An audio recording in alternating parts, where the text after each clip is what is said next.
Bonjour Charlotte. Bonjour. Ta pratique artistique pluridisciplinaire est basée sur l'utilisation de processus répétitifs de lignes, de lumière, de plis et de motifs. Pourrais-tu nous présenter cette pratique artistique et son développement? Alors, je travaille effectivement beaucoup avec la ligne, la lumière, le pli, le textile, parce que je suis intéressée par les phénomènes de métamorphose, de transition, et dans ce processus de recherche d'une certaine impermanence, je m'appuie sur ces thèmes que sont la ligne ou le textile parce qu'ils me permettent de créer des plis, des formes qui se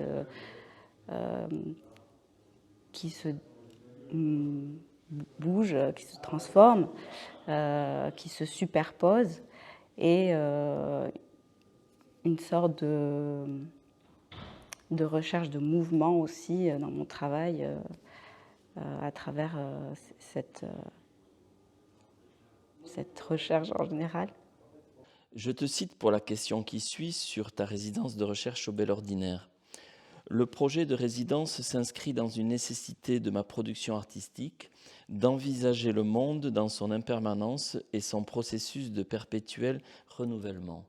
Pourrais-tu nous parler de cette idée nécessaire qui sous-tend ta création que d'envisager le monde dans son impermanence et son processus de perpétuel renouvellement? Donc par rapport à cette impermanence, notamment dans l'infini, en fait, c'est l'infini, il y a cette nécessité de cette grandeur qui peut provoquer une sensation de sublime, mais à la fois, il y a une impossibilité de donner une réponse, en fait.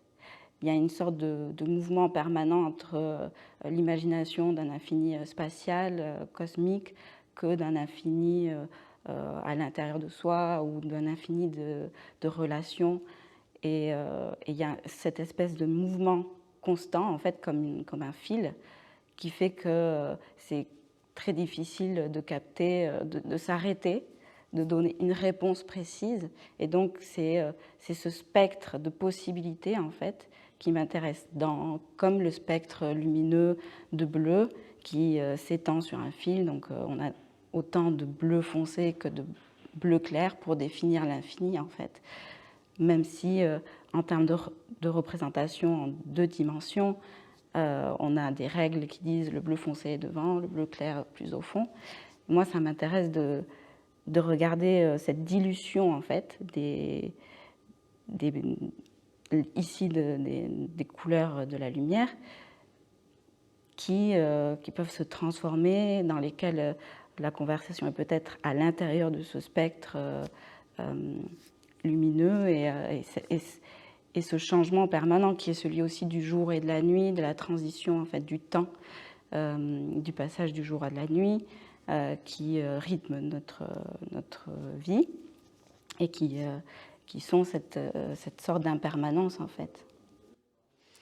Ton intention pour cette résidence était de poursuivre une interrogation sur l'infini, tu viens déjà d'en parler, sur la dissolution du bleu céleste et l'exploration de la couleur atmosphérique, avec pour objectif de créer des images et volumes liés à cet infini atmosphérique. Je te laisse nous expliquer tout ça et faire la transposition avec ce qu'on voit déjà de concret, de palpable, en regard à la vastitude du sujet sous nos yeux. Alors, le travail sur l'infini, je l'ai commencé il y a quelques années, et c'était très lié à mes propres envies, mais aussi à cette nécessité. Au début, c'était l'infini, la représentation de l'infini à travers la perspective linéaire et le point comme une représentation de cet infini en 2 dimensions. Et ensuite, quand j'ai vécu à Valencia, il y avait une présence de l'atmosphère très forte, et c'est transposé à cette représentation de l'infini plutôt linéaire, une représentation de la luminosité et des couleurs spectrales, des bleus, des couche des strates bleues pour représenter cet infini.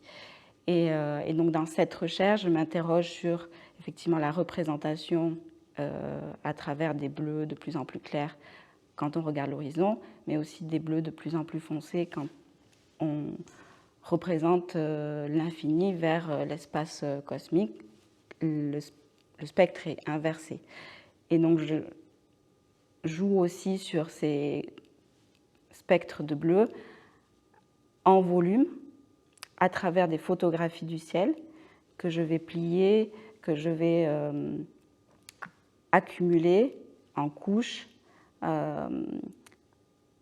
pour, disons, retravailler un petit peu cette représentation, la repenser différemment, la manipuler différemment. Et un bleu qui passe du bleu clair au bleu foncé, une fois qu'on le replie, le bleu foncé retouche le bleu clair, et c'est une sorte de boucle, une sorte de cycle à travers le volume. Et en même temps, je crée une sorte de multiplicité, de répétition dans mon travail à travers les volumes que j'essaie d'explorer à travers ma résidence. Ça donne lieu à des papiers découpés, des papiers pliés, des trames, des textiles. Oui, le textile et le papier sont les matériaux en fond de trame de mon travail.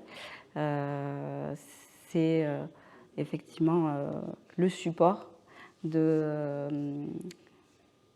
mon expression artistique, parce qu'il y a une sorte de conversation dans le pli, la facilité de plier, de la souplesse qu'elle permette, mais aussi parce qu'il y a une métaphore un peu poétique entre le fil du textile qui l'un après l'autre, la trame qui passe l'une en dessous de l'autre, une sorte de cycle aussi dans la rythmique de la structure même en fait du textile, des fibres qui se superposent, comme aussi une conversation vers cette sorte de cycle infini de lignes qui passent les unes par-dessus les autres, et de souplesse en fait que ça m'apporte. Voilà. Merci beaucoup. Merci Didier.